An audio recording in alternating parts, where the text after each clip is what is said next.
when you look at that, as in a few days' time, your mandate expires. I'm not so sure whether it's going to be extended or there's another committee that's going to come in.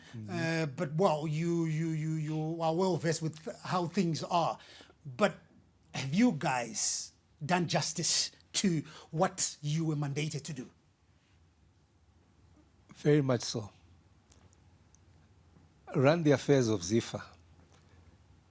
If you look at all the games that ZIFA was supposed to be represented, we have 100% sent a team.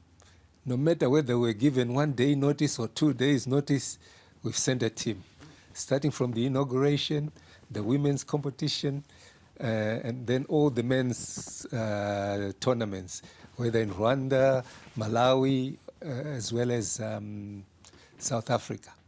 On top of that, we've also not only just focused on the national team, where a lot of people's passion is, people identify with the national team. But that national team is built up from a strong foundation. We have focused on that. And in that focus, we have primarily been involved with under-15s. If you remember, we had that COSAFA under-15s, the CAF, yes, end of year last year. This year, we've actually went to lower down, to the schooling age group, where we started FIFA for schools. In other words, we're wanting soccer to be impacted right across the country.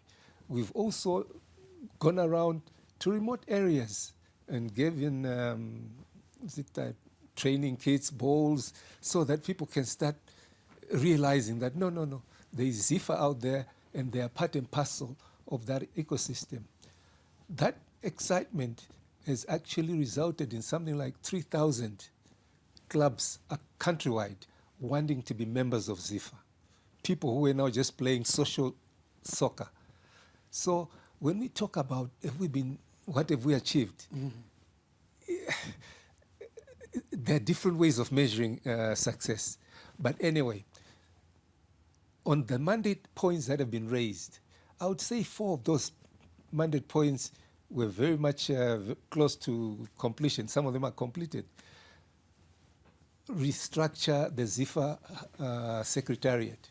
When we got into the Secretariat, or when we got into the Normalization Committee, ZIFA was almost a shell, in the sense that structurally, the key structures that are key for football development were missing. Like what? Not missing as such, but they were understaffed. Like the TD, technical department, that technical department had one person who was the TD. And yet that is the engine of football. Right across the world, all the member associations, key business of football is that department. So what you find now, if you just go up to ZIFA, you'll find a coach educator, you'll find a referee's desk, you'll find, so many other departments which are all coming under this TD department, which wasn't there before. You look at the accounts. When we got into office, the accountant was nowhere to be found. And ZIFA was non-compliant with SRC and FIFA because there were no audited accounts that had been done from 2021, 2022, 2023. And we hired personnel, engaged people, staff to be able to fill in those things. And as I speak now, we've literally been able to reconstruct those accounts for 2021, 2022, and 2023. I think 21 has been audited. The other one's about to be audited. So as far as that is concerned, when we hand over to the ExCo that's coming in, or the new board that will come in, we're very confident that we're going to give them a clean, set of books. So thanks for that, because I wanted us to establish that base as well. But Link, when you came on, were these things not there? Were these things not there in terms of, whoever was running Zimbabwe football then? were these things not there?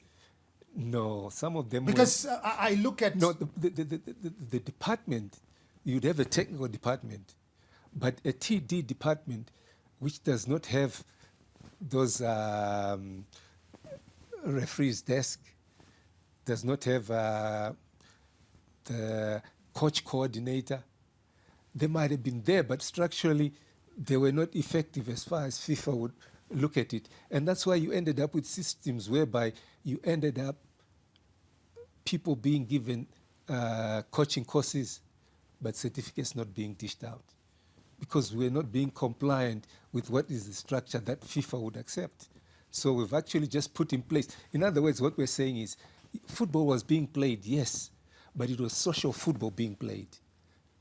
Whereas today, those kids, when they play football, if somebody's playing in Mangura for an academy and he's sold to Dynamos, and Dynamo sell him to Manchester United, that club will get its percentage because we've now established the FIFA Connect, which was not there. There was no way you would be able to track the progress of a player. So all those things, they might be lived through and they might not be visible to the rest of the country.